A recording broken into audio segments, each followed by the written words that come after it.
Welcome to physics burner. আজকে তোমাদেরকে class 10 ABTA test paper এর পেজ নাম্বার 182 অর্থাৎ 182 নাম্বার পেজ এর সলিউশন করে দেখাবো। তো ভিডিওটা যদি ভালো লাগে অবশ্যই ভিডিওটা বন্ধুদের মধ্যে শেয়ার করবে এবং ভিডিওটা কন্টিনিউ দেখো।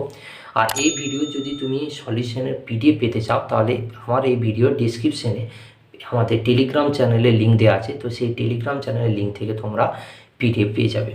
তো আজকের ভিডিওতে শুরু করি প্রথম বিভাগ কতে। বিভাগ কতে প্রথমে কি আছে দেখো, মেরুজ্যোতি দেখা যায় বায়ুস্তর, তা হলো কি? দেখবে মেরুজ্যোতি সবসময় আয়নোস্ফিয়ার রিজিয়নে দেখা যায় এবং সেটা হচ্ছে থার্মোস্ফিয়ার অন্তর্গত আয়নোস্ফিয়ার রিজিয়নে। এরপর হচ্ছে বাস্তব গ্যাসগুলি আদর্শ গ্যাসের মতো আচরণ করে কোন অবস্থায়? মনে রাখবে নিম্ন চাপে ও উচ্চ উষ্ণতাতে। পরের কোশ্চেন আছে এসটিপিতে 8 গ্রাম SO2 এর আয়তন কত? দেখো এটা হচ্ছে একটা ম্যাথ প্রবলেম, এটা মুখে বলা যায় না, এটার জন্য ক্যালকুলেশন করতে হয় কীভাবে আসছে। তাহলে দেখো এই সলিউশনটা আমার যে করা আছে সেই সলিউশনটা ভালো করে দেখো। দেখো প্রথমে কী আছে, মেরুজ্যোতি দেখা যায় যে বায়ুস্তরে সেটা আয়নোস্ফিয়ার থার্মোস্ফিয়ার অন্তর্গত হয়। বাস্তব গ্যাসগুলি আদর্শ গ্যাসের মতো আচরণ করে কোন অবস্থায়? নিম্ন চাপে এবং উচ্চ উষ্ণতা, অপশান এতে। তারপরে দেখো ম্যাথের সলিউশনটা কেমনভাবে করেছি, এসটিপিতে 8 গ্রাম SO2 এর আয়তন কত হবে? তো দেখো প্রথমে SO2 এর আণবিক ভর কত হয়? এর সালফারের জন্য 32 আর অক্সিজেন দুটো আছে 2 × 16, দ্যাট ইজ কল কত? 64 গ্রাম। তাহলে 64 গ্রাম SO2 আয়তন কত হবে? 22.4 লিটার। একে কত হবে? 8-এ কত হবে? ক্যালকুলেশন যদি তুমি করো তাহলে 8 × 8 = 64 এবং 22.4কে যদি 8 দিয়ে ভাগ করো তাহলে 2.8 লিটার। আর 2.8 লিটার মানে অপশন এ তোমার কারেক্ট অ্যান্সার। 1.4 কোশ্চেনটা দেখুন। 1.4 কী বলছে, তাপ পরিবাহিতার মাত্রীয় সংকেত হলো, এবার অপশান দেওয়া আছে। দেখো অপশান দেখে তো তুমি বুঝতে পারবে না, তাহলে জানতে হবে যে তাপ পরিবাহিতার মাত্রীয় সংকেত কীভাবে তৈরি করে। তাহলে দেখে নাও প্রথমে, তাপ পরিবাহিতার মাত্রীয় সংকেতকে কিউ দিয়ে ডিনোট করলে আমরা কিউ সমান, কিউটা হচ্ছে তাপ বলা হয়, আর কিউ সমান হয় KA-θ1 - θ2 × T/D। তাহলে কেটা কি? কেটা হচ্ছে তাপ পরিবাহিতা, তাহলে কে সমান হচ্ছে Q × D/A × θ1 - θ2 × T। তাহলে কিউ হচ্ছে তাপ, আর তাপ এক প্রকার কী হয়? শক্তি। তাহলে শক্তির মাত্রাটা এখানে ইউজ করেছি mL² T⁻²। তার সাথে ডি আছে, আর ডি মানে কত? এল। আর এদিকে কি আছে? L², আর তার সাথে কি হবে না θ1 - θ2 হচ্ছে থিটা, আর তার সাথে সময়ের জন্য টি। এখন এই দিকের L² এদিকের L² কেটে গেল।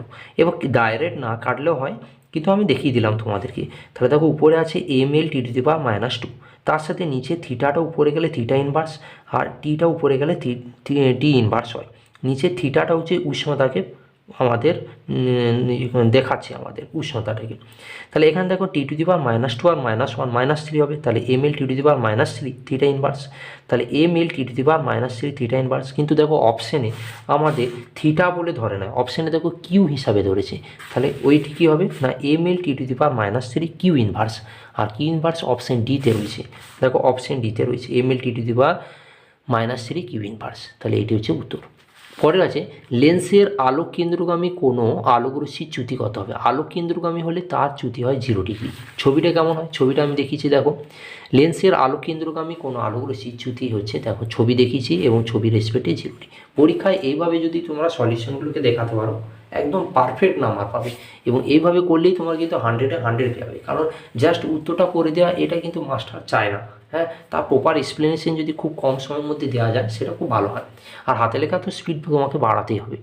আর দেখো যদি এই যে ভিডিওটা করছি এই ভিডিওর পিডিএফটা নিতে চাও তাহলে টেলিগ্রামে আমি ডিসক্রিপশন বক্সে দিয়ে দিয়েছি, এছাড়া কমেন্ট সেকশনে দিয়ে দেবো, টেলিগ্রাম চ্যানেলে তুমি এই পিডিএফটা পেয়ে যাবে। তো এই পিডিএফটার জন্য আমি একটা মার্জিন একটা পে করেছি, আর সেটা হচ্ছে 10 টাকা। সেটা আমার একটা নাম্বার দেওয়া আছে, সেই নাম্বারে তোমাকে পে করে দিতে হবে, তাহলে কিন্তু এর পাসওয়ার্ড আমার জানানো হবে এবং সেই স্ক্রিনশটের সাহায্যে তুমি তোমার পেমেন্টটা পাঠিয়ে দেবে, আমি তোমাকে পাসওয়ার্ডটা পাঠিয়ে দেবো।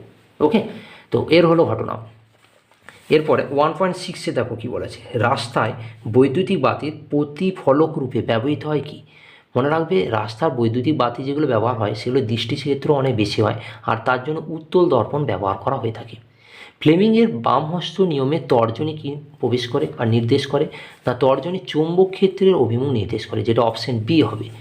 ঠিক আছে, এরপর ফ্লেমিংয়ের বাম অংশ কীরকম হয় সেটা আমি একবার ভালো করে দেখিয়ে দিচ্ছি। দেখো রাস্তার গল্পটা বললাম, উত্তল দর্পণ। ফ্লেমিংয়ের বাম অংশ নিয়মে তর্জনী কী করে? চৌম্বক ক্ষেত্রের অভিমুখ নির্দেশ করে, যেটা হচ্ছে আমাদের অপশান বিতে পড়ছে।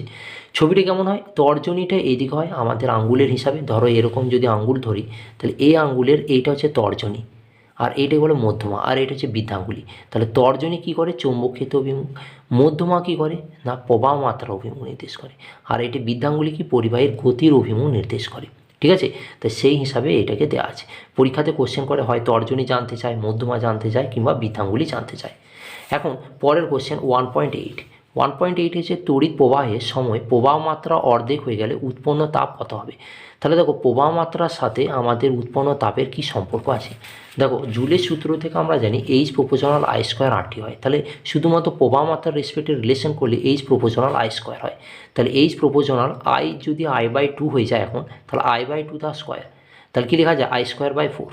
তাহলে আমাদের প্রবাহ মাত্রাটা পূর্বের কত গুণ হয়ে গেল? 1/4 গুণ হয়ে গেল। যদি দ্বিগুণ বলতো তাহলে 2I², তাহলে কী লিখতাম? 4I², তাহলে 4 গুণ হতো। কিন্তু এখন অর্ধেক হওয়ার জন্য কী হয়ে গেল? I²/4। এই কোশ্চেনগুলো পরীক্ষাতে আসে, এই সম্পর্কগুলো তোমরা কিন্তু মাথাতে রাখবে। ঠিক আছে, তাহলে কত হয়ে গেল? 1/4 গুণ, অর্থাৎ অপশন ডি।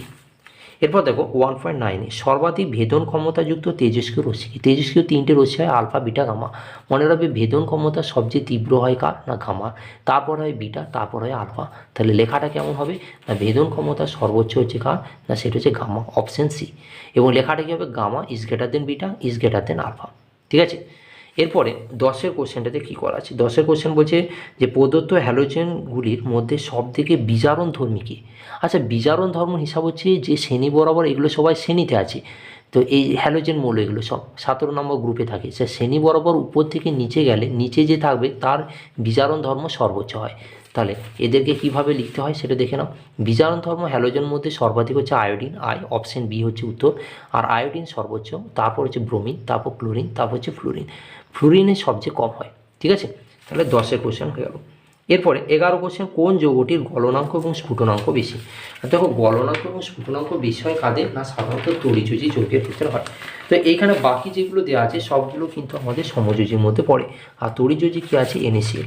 তাহলে এখানে উত্তর হবে অপশন ডি, NaClটা হচ্ছে আমাদের গলনাঙ্ক স্ফুটনাঙ্ক সবচেয়ে বেশি হয়। তড়িৎ পরিবহন করতে পারে, পরের কোশ্চেন দেখো যে তড়িৎ পরিবহন করতে পারে কে? না কোন যৌগটি করতে পারে? গলিত NaCl, তরল HCl, কঠিন NaCl আর গ্লুকোজের জলীয় দ্রবণ। দেখো উত্তর হবে গলিত NaCl। তরল HClও করতে পারে না, কঠিন NaClও করতে পারে না, গ্লুকোজের জলীয় দ্রবণ করতে পারে না। তাহলে উত্তর হবে আমাদের এ, গলিত NaCl। অপশন এ, গলিত NaCl। তারপর রূপো চকচকে বাসন কালো হয়, শর্টে বলছি আমি। কোশ্চেনটা আছে কীরকমভাবে? না 13 কোশ্চেন আছে, বাতাসে কোন ব্যাসটি উপস্থিতির জন্য রূপো চকচকে বাসন কালো হয়ে যায়? মনে রাখবে H2S বা হাইড্রোজেন সালফাইড। এরপর আমাদের 14 হচ্ছে ক্যালামাইন কোন ধাতুর আকরিক হয়? ক্যালামাইন হচ্ছে আমাদের কোন ধাতু হয়? অ্যালুমিনিয়াম, কপার, জিঙ্ক আর আয়রন। মনে রাখবে এটা হচ্ছে জিঙ্ক হয় আমাদের ক্যালামাইন এর আকরিক। এই আকরিকের জায়গাটা কিন্তু ভালো করে পড়বে, অনেক রকম আকরিক আছে আর সেগুলোকে একটু মনে রাখতেই হবে, কারণ একটা নাম্বার তো এইখান থেকে আসেই। 1.15 অর্থাৎ 15 কোশ্চেন বলা আছে ইথাইল অ্যালকোহলের আইসোমার কী হবে? ইথাইল অ্যালকোহলের আইসোমার হয় ডাইমিথাইল ইথার। আগের পেজে কিন্তু এটা একটা রিপিট ছিল। তাহলে এখন এই যে দুটো ঘটনা বললাম, একটা হচ্ছে রূপো চকচকে সেটা হচ্ছে H2S, ক্যালামাইন ধাতুর আকরিক সেটা হচ্ছে জিঙ্ক, আর ইথাইল অ্যালকোহলের সংকেত হয় C2H5OH, এছাড়া লেখা যায় CH3CH2OH। এর আইসোমার হবে dimethyl ether, CH3O CH3। Option সিটা হচ্ছে উত্তর। এবার বিভাগ খতে দেখো 2.1-এ জ্বালানি তাপন মূল্য কাকে বলে? খুব ইম্পর্টেন্ট কোশ্চেন, পরিবেশের জন্য ভাবনা চ্যাপ্টারে আছে। তো এটা কি লিখতে হবে দেখে নাও, যে একক ভর বিশিষ্ট কোনো জ্বালানি সম্পূর্ণ দহনে যে পরিমাণ তাপ উৎপন্ন হয় তাকে জ্বালানি তাপন মূল্য বলে। উদাহরণ দেওয়ার কোনো দরকারই নাই, কারণ শুধু জেনেছে যে জানতে চেয়েছে যে জ্বালানি তাপন মূল্য কী। তাহলে একক ভর বিশিষ্ট কোনো জ্বালানি সম্পূর্ণ দহনে যে পরিমাণ তাপ উৎপন্ন হয় তাকে জ্বালানি তাপন মূল্য বলা হয়। ঠিক আছে, আর এর একক কী হয়? পরীক্ষাতে কোশ্চেন করে জুল পার কেজি, এসআই পদ্ধতিতে হয় জুল পার কেজি। আর ব্যবহারিকের ক্ষেত্রে কী হয়? Kilo joule per KG. আর সিজিএস হলে ক্যালোরি পার গ্রাম। এরপর এর অথবাতে দিয়েছে পাওয়ার অ্যালকোহলের উপাদান কী কী? পাওয়ার অ্যালকোহল জিনিসটি কী? পাওয়ার অ্যালকোহলকে গ্যাসোহলও বলা হয়। মনে রাখবে গ্যাসোলিন বা পেট্রোলের সঙ্গে 10% হচ্ছে ম্যাক্সিমাম ইথানলের মিশ্রণকে পাওয়ার অ্যালকোহল বা গ্যাসোহল বলা হয়। তারপর কি বলেছে? বায়ুমণ্ডলের শীতলতম স্থান কি? সেটা হচ্ছে মেসোস্ফিয়ার। টেম্পারেচার কত হয়? -93 কিংবা -95 ডিগ্রি সেন্টিগ্রেড উষ্ণতা থাকে। তারপরে কি 2.3-তে আছে সর্বজনীন গ্যাস ধ্রুবক কারের একক কী হয়? এসআই একক হয় 8.314 joule mole inverse kelvin inverse. মানটাও দেখিয়ে দিয়েছি, কিন্তু এককটা হবে joule mole inverse kelvin inverse. তারপর বলছে পরের কোশ্চেনে দেখো দেওয়া আছে যে আমাদের 2.5-এ 2.4-এ কী শর্তে বাস্তব গ্যাস আদর্শ গ্যাসের ন্যায় আচরণ করে? মনে রাখবে নিম্ন চাপ এবং উচ্চ উষ্ণতা। তাহলে কী হবে? নিম্ন চাপ এবং উচ্চ উষ্ণতায় বাস্তব গ্যাস আদর্শ গ্যাসের ন্যায় আচরণ করে। 2.5। আচ্ছা 2.5-এ কী আছে? কঠিন পদার্থের তাপ কোন পদ্ধতিতে সঞ্চালিত হয়? এখানে মনে রাখবে কঠিন পদার্থের তাপ সঞ্চালিত হয় কোন পদ্ধতিতে? না পরিবহন পদ্ধতিতে। কঠিনের ক্ষেত্রে, তরলের ক্ষেত্রে পরিচলন আর গ্যাসের ক্ষেত্রে বিকিরণ। 2.6-এ কী কোশ্চেন আছে? 2.6-এ আছে পরম প্রতিসরাঙ্কের মান সর্বদা এক অপেক্ষা বেশি হয় কেন?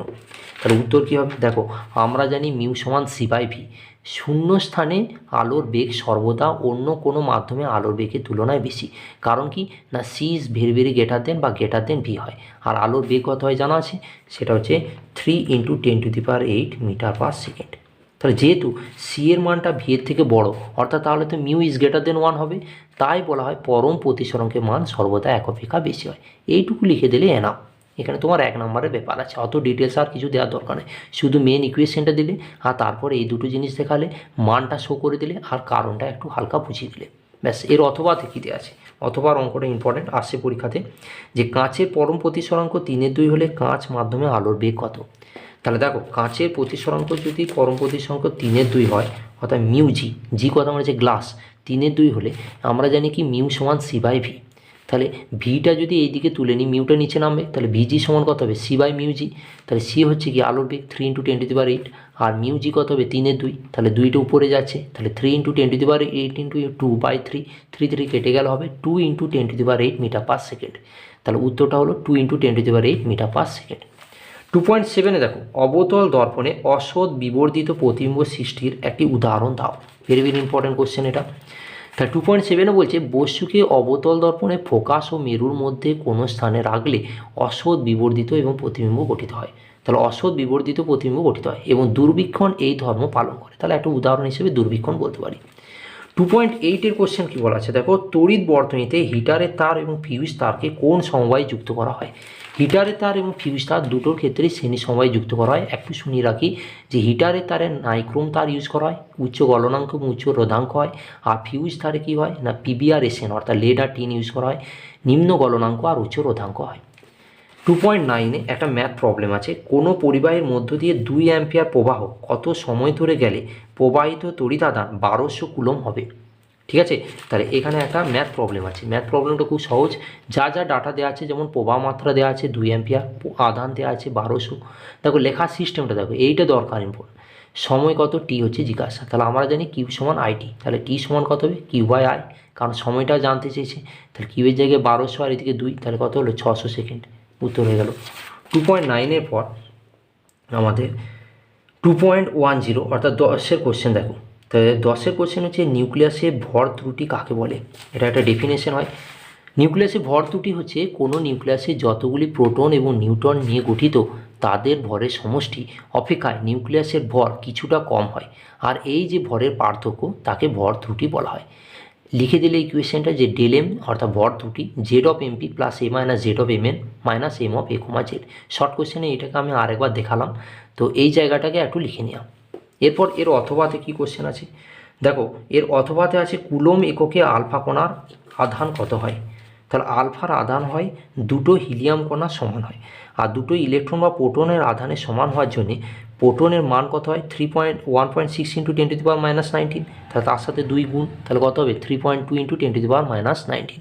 তাহলে একটা ইলেকট্রন বা প্রোটনের মানের 2 গুণ হবে, তাহলে 2 দিয়ে গুণ হচ্ছে। এইটুকু শুধু মনে রাখার জিনিস। 2.11-এ আছে জলীয় দ্রবণে আয়নিত হয়ে অর্থাৎ পরিবহন করতে পারে এমন একটি সমযোজী যৌগ। তাহলে জলীয় দ্রবণে আয়নিত হয়, পরিবহন করতে পারে সমযোজী পদার্থ কী? তাহলে সেটা উত্তর হবে আমাদের গলিত HCl, হাইড্রোক্লোরিক অ্যাসিড। ঠিক আছে, তাহলে গলিত হাইড্রোজেন ক্লোরাইড বা হাইড্রোক্লোরিক অ্যাসিড কি করতে পারে না গলিত অবস্থায় তড়িৎ পরিবহন করতে পারে জলের মধ্যে। আচ্ছা এরপরে কোশ্চেন হচ্ছে 2.12 একটি চ্যালকোজেন মৌল কী? চ্যালকোজেন মৌল কী না সেটা হচ্ছে অক্সিজেন। কততে থাকে? গ্রুপ 16 তারপরে কোশ্চেন আছে সরলতম কিটোন কী হবে? তার IUPAC নেম হবে 2-প্রোপানন। আর 2-প্রোপানন হলে প্রোপাননের সংকেত হচ্ছে CH3COCH3। যদি গঠন সংকেত দেখায় তখন এরকম হয়। এটা পরীক্ষাতে খুব রিপিট করছে, ভালো করে দেখে নেবে। দেখো এই যে single bond C, double bond ও সিঙ্গেল বন্ড, এই যে বডিটা, এই বডিটা হচ্ছে কিটোন মূলকের বডি হয়।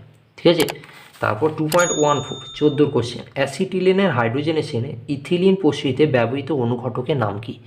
তাহলে অ্যাসিটিলিন হাইড্রোজেনেশন অর্থাৎ জৈব রসায়ন চ্যাপ্টারে পেয়ে যাবে।